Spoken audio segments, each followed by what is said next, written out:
kalau yang terkait program untuk bagaimana destinasi Indonesia bisa didatangkan kembali oleh wisatawan mancanegara, kira-kira langkah apa yang tepat dilakukan pasca COVID oleh pemerintah kita ataupun oleh teman-teman di industri, Ibu Dr. Laksmi, agar tingkat confident dan atau kepercayaan dari wisatawan mancanegara untuk datang ke Indonesia itu sangat tinggi. Ya. Kalau boleh, kalau saya lihat, contohnya di Australia sudah sounding bahwa Australia is safe for Australia is safe. Padahal kalau kita lihat di Australia itu masih ada yang terpapar COVID-19. Tapi mereka sudah PD begitu ya, PD ya, confidence ya. Oke, begini. Saya melihatnya Bali dulu ya. Jadi Bali sebelum kedatangan saudara-saudara kita yang PMI, pekerja migran Indonesia, itu terpaparnya sedikit. Dan kebetulan sebelum mereka itu balik ya, kembali ke Bali, jadi tingkat meninggalnya, jadi yang meninggal karena COVID itu kan tadinya 2 ya, warga negara asing. Warga negara Balinya sendiri belum ada seperti itu. Nah, kita juga mesti melihat bahwa Indonesia, Bali, kita adalah tropical country, di mana kita juga bahan-bahan anti COVID, misalnya seperti spicy gitu ya, umbi-umbian kita, kemudian bumbu-bumbuan kita itu disinyalir gitu, saya tidak ahlinya gitu ya, jadi disinyalir dapat meningkatkan imunitas, jadi nggak betah katanya COVID itu. Kemudian kita terpapar sinar matahari sepanjang tahun, jadi menyebabkan virus ini tidak bertahan atau tidak betah hidup seharusnya begitu. Nah kemudian datang saudara-saudara kita yang PMI, kemudian di mana mereka mungkin mendapatkan, mereka sebagai carrier datang ke Bali, setelah dikarantina mereka dinyatakan positif, kemudian ada yang tertular karena transmisi lokal misalnya. Nah itu kan artinya bagaimana kiatnya Bali dalam menangani ini yang memerlukan kerjasama semua pihak, itu optimis bahwa COVID-19 untuk sementara waktu dengan posisi segini aja nih, gitu, bukan bermaksud over confidence ya, kita confidence selama masyarakat kita patuh menuruti protokol kesehatan yang dijalankan. Misalnya seperti tadi, misalnya memakai masker, kalau tidak penting sekali jangan keluar, kemudian menjaga kebersihan, pola hidup yang sehat, mengkonsumsi makanan yang bergizi cukup. Nah, dengan adanya kolaborasi dari semua dan kondisi alam kita, seharusnya hal ini lebih mudah diatasi.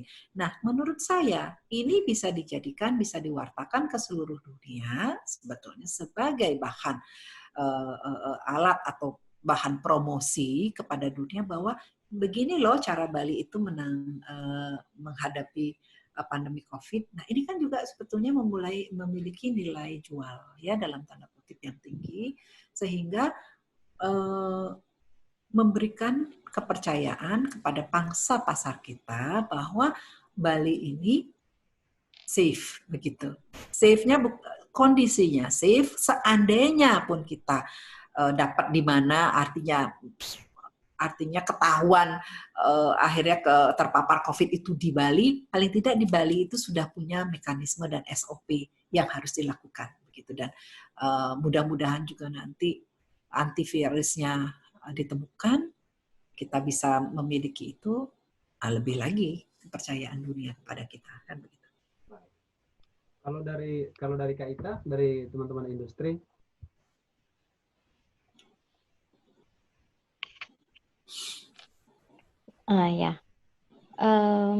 kalau dari kita ya, strategi ke depannya ya, strategi ke depan untuk pasca COVID ini. Jadi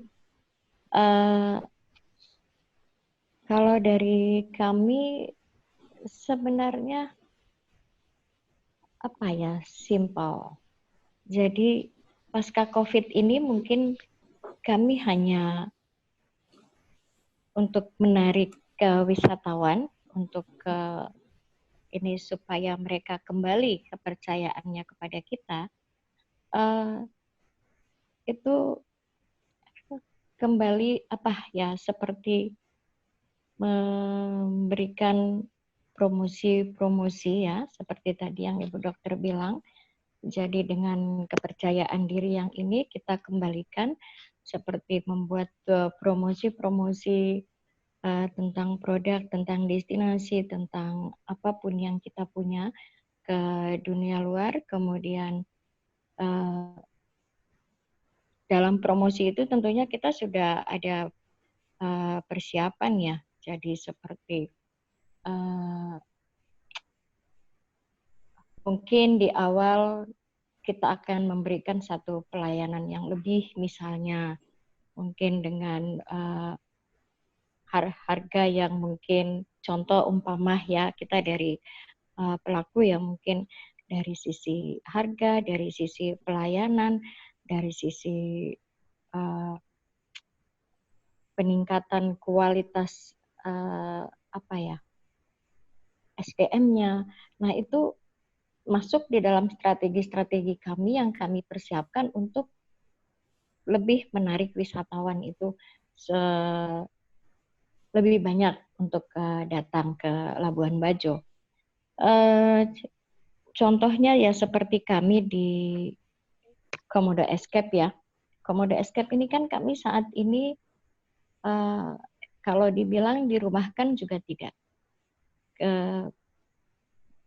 Tetapi kami mengatur jadwal masuk. Jadi karyawan dan kru itu diatur jadwalnya sehingga tidak setiap hari semua harus datang. Tetapi diatur. Nah, pada saat inilah kami sudah diberikan kesempatan atau memakai waktu ini untuk benar-benar memikirkan apa sih sebaiknya pasca COVID ini, apa yang harus kita lakukan. Jadi pembenahan produknya kami, seperti itu. Sampai dengan sekarang ini kami masih lakukan, walaupun setiap hari yang bekerja mungkin hanya 2-3 orang, tetapi rutin, itu tetap berjalan. Karena jujur ya, ini mungkin info tambahan bahwa perusahaan kami memang belum merumahkan karyawannya, belum, dan semuanya masih berjalan normal seperti sebelum COVID, hanya penjadwalan saja dari kru atau karyawan. Jadi memang strategi-strategi itu yang sudah kami buat saat ini untuk menghadapi wisatawan atau untuk melakukan apa maksud saya, untuk menghadapi wisatawan yang datang, untuk menghadapi tren pariwisata mungkin nanti yang akan berubah, seperti itu. Baik. Artinya bahwa yang akan diprioritaskan oleh teman-teman industri untuk meyakinkan kembali kepercayaan wisatawan ya, ke destinasi, kepercayaan wisatawan dari sana, kualitas yang ditawarkan, paket-paket yang ditawarkan, paket-paket yang menarik, sehingga itu bisa menimbulkan bahwa confident dari wisatawan mancanegara ataupun wisatawan domestik untuk melakukan perjalanan wisata itu semakin tinggi. Iya, baik, betul. Seperti itu. Kalau mungkin kita ke ini Bu, karena saya lihat sudah hampir 1 jam lebih kita diskusi, menarik. Memang kalau kalau kita bahas terkait sektor pariwisata tidak ada matinya, tidak ada hentinya. Holistik soalnya banyak yang terlibat, banyak yang dilibatkan. Jadi kalau kita mungkin langsung ke ini, ke saran, saya minta saran dari Ibu Dr. Laksmi. Jadi terkait yang saya sampaikan tadi bahwa banyak teman-teman di industri UMKM dan sektor lainnya saat ini pesimis ya. Kalau gitu kita tidak usah kembangkan lagi nih sektor pariwisata. Kalau begitu sektor ini kita stopkan, kita harus seperti ini karena memang lihat tragedi ini. Kira-kira saran dari Ibu untuk teman-teman di industri pariwisata ataupun untuk kalangan pemerintah selaku pemangku kepentingan utama dalam pengendalian sektor pariwisata saat ini seperti apa, Bu? Ya. Pariwisata adalah cara yang dianggap instan ya untuk menghasilkan making money, itu instantly making money gitu ya. Ini tidak kita pungkiri, tetapi mempunyai landasan yang kuat. Jadi base yang kuat, dasar yang kuat.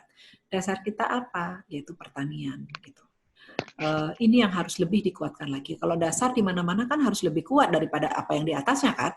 Itu fondasi kan. Nah, kita memang negara agraris. Ini dihidupkan kembali. Paling tidak ketahanan pangan kita terjamin. Kita tidak tergantung dari negara lain, tidak sampai mengimpor. Nah, kemudian kita mewarisi budaya, culture. Nah, mungkin Indonesia termasuk ke negara pewaris heritage atau pewaris kebudayaan yang paling besar gitu ya di dunia termasuk ya. Jadi ini yang juga harus dilestarikan. Nah, dua ini di mix. Nah, inilah sebetulnya yang menarik minat wisatawan, menjadi atraksi, daya tarik dia. Nah, kalau ini sudah kuat, kemudian pariwisata datang, bukan kita juga tampik, enggak, bagus begitu, bagus. Ini instan, tetapi kita tidak boleh melupakan yang selama ini terjadi adalah kita melupakan karena kita terlalu gengsi untuk menjadi petani, begitu, ya kan? Negara-negara lain kita bisa melihat, misalnya contohnya seperti Italia. Italia itu aja yang udah kuat, misalnya sektor pertaniannya kan bagus mereka. Tetapi kan habit mereka yang kemarin menyebabkan mereka menjadi jatuh korban itu kan karena perilaku mereka yang tidak taat. Mereka masih suka bergerobak, mirip-mirip kita. Suka bersosialisasi dan ini, tapi kan pangan mereka kuat begitu. Mereka tidak sampai kehabisan makanan. Nah, jangan sampai kita seperti itu.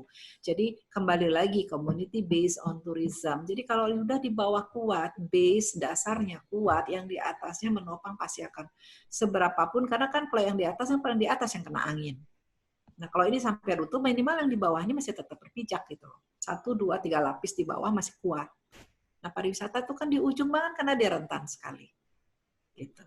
Jadi buktinya hanya mampu 6 bulan kok gitu. Ini sudah fakta yang mengatakan bahwa hanya mampu 6 bulan dan bahkan kalau di Bali ada yang sudah dirumahkan, kasihan sekali gitu, tanpa memang tidak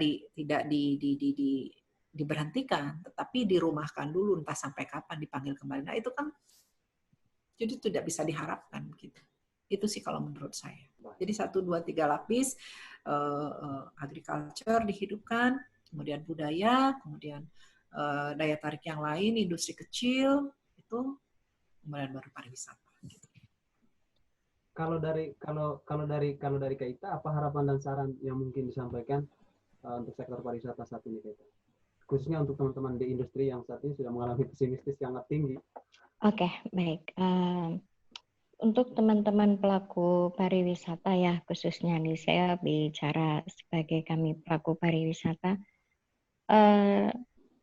dengan adanya pandemi ini untuk teman-teman dulu ya, kita jangan diam gitu. Jadi lakukan seperti yang tadi mungkin sudah Ibu Dokter sampaikan, menulis kemudian nanti apa yang harus dikerjakan gitu. Kemudian lakukan soft promotion, tetap jaga komunikasi baik dengan klien yang sudah seperti itu. Jadi jangan diam, jangan kita meeting. Jangan kita ke ini dengan COVID ini lalu kita fokusnya semua langsung ke COVID, tidak perhatikan apa-apa yang itu sebenarnya yang sudah ada dalam genggaman kita. Jadi hanya tinggal menunggu waktu. Kemudian kalau untuk yang lainnya ya misalnya untuk instansi terkait ya gitu. Ini juga saatnya pasca COVID ini cobalah lagi regulasi atau apapun itu diperjelas gitu, ditegasin. Jadi ini juga satu yang masih hiruk pikuk. Itu juga salah satu cara kita untuk mengembalikan kepercayaan wisatawan itu untuk kita. Kemudian mungkin untuk kalau yang lain-lain terhadap pemerintah sih saya pikir kami tidak punya harapan banyak ya, tidak terlalu banyak menuntut karena memang ini pandemik ini sudah, kami lebih ingin bahwa kami lebih berbenah diri lah seperti itu. Jadi untuk teman-teman mari kita semangat, jangan diem, jangan ini, tetap lakukan soft promotion sendiri, tetap keep komunikasi dengan mereka, kemudian benahin semua apa yang kita bisa benahin. Ya kembali kalau untuk pemerintah yang instansi terkait, ya saya ulangi lagi bahwa buatlah satu regulasi yang lebih jelas dan yang lebih tegas gitu ke depannya. Kemudian mungkin yang lain-lainnya ya seperti strategi-strategi kita ke depannya ya mungkin ada diskon-diskon, promo-promo, ya harapan kita ya seperti itu. Tetapi jangan sampai membanting harga seperti itu tadi. Jadi kita kembali harus tetap percaya diri bahwa ini semua akan lewat. Kemudian jangan sampai kita sampai buat paket yang super murah. Kemudian kalau bisa ada satu standar khusus ya untuk setiap tour operator atau setiap travel agent. Jadi untuk menyatakan bahwa dia benar sih udah layak atau belum untuk menghandle suatu tour atau untuk menghandle suatu ini tuh kalau bisa ada seperti itu. Jadi itu yang tadi ada kaitannya dengan regulasi, ada kaitannya dengan itu. Jadi biar lebih jelas ke depannya. Baik. Terima kasih banyak Ibu Dr. Laksmi. Mungkin saya sebelum kita tutup, saya baca dulu beberapa yang saya catat hasil dari diskusi kita terkait bagaimana sektor pariwisata Indonesia ke depan. Dari awal tadi bahwa dari Ibu Dokter mengatakan bahwa harapannya sektor pariwisata jangan menjadi sektor utama dalam pendongkrak ekonomi warga dan juga negara. Kalau bisa, jangan satu-satunya begitu. Jangan satu-satunya. Jangan satu-satunya. Kalau bisa sektor pariwisata tetap berjalan, tapi dia menjadi sektor pendukung. Sektor pariwisata, sektor yang akan menjadi sektor utama adalah sesuai dengan supply side dari negara kita, yaitu dari segi agrarianya. Agrarianya kita naikkan sehingga menjadi fondasi dari negara yang sangat kuat, dan dari sektor agraria ini juga mungkin nanti kita bisa kemaskan menjadi bagian dari atraksi wisata yang bisa dikembangkan untuk sektor pariwisatanya. Yang kedua, pasti akan terjadinya perubahan habit dari pasar maupun dari kita yang sebagai host destinasi. Akan terjadi perubahan dari tren market sebelum COVID-19 dan juga pasca COVID-19. Dan yang ketiga, harapan dari Ibu dari Kak Ita selaku profil dari industri, bahwa untuk teman-teman industri jangan terlalu pesimistis dengan adanya COVID ini, bahwa COVID ini akan cepat berlalu, dan kalau bisa tetap membangun komunikasi dengan klien yang sudah melakukan reservasi ataupun pembelian paket wisata pada setiap travel agent. Harapan selanjutnya dari Kak Ita adalah kalau bisa ditegaskan lagi terkait legalitas setiap agent yang menjual paket wisata sesuai dengan SOP, sehingga dampaknya bahwa kualitas pelayanan yang diberikan, experience yang didapatkan oleh wisatawan itu sangat bagus, dan itu bisa berdampak untuk mereka dapat berkunjung kembali pada destinasi sesuai dengan kualitas pelayanan yang ditawarkan. Dan harapan terakhir dari Kak Ita adalah pihak pemerintah selaku pemangku kepentingan utama kalau bisa diregulasi terkait sektor pariwisata, kira-kira apa yang kurang ditambahkan sehingga sektor pariwisata kita ke depan akan menjadi lebih baik, lebih berkualitas. Wisatawan yang datang juga tidak hanya untuk datang spending of money, tapi mereka dapat pengalaman yang sangat luar biasa dan menarik. Betul. Baik, mungkin itu saja. Terima kasih banyak Ibu Dr. Laksmi. Sama-sama. Semoga kita mampu melalui dan semua kita selalu berada dalam lindungan Tuhan, tetap sehat ya. Baik. Terima kasih. Amin. Terima kasih banyak Ibu Dokter. Senang bisa ketemu. Semoga kapan-kapan kita masih bisa ketemu lagi.